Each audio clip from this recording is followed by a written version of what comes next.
Toshlarni ko'rib turibsizlar, tosh hamma joy. Endi mana bu gulga ahamiyat beringlar.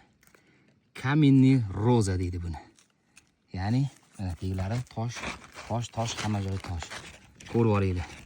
Kamenniy roza. Bu gul dunyodagi eng noyob gullardan bittasi, ya'ni tosh atirguli deydi. Buni keyinchalik o'sha botaniklar, olimlar o'rganib, xonaklashtirish ham qilib ko'rishgan albatta, lekin bu juda ham kamroq, juda ham kamyob gul hisoblanadi.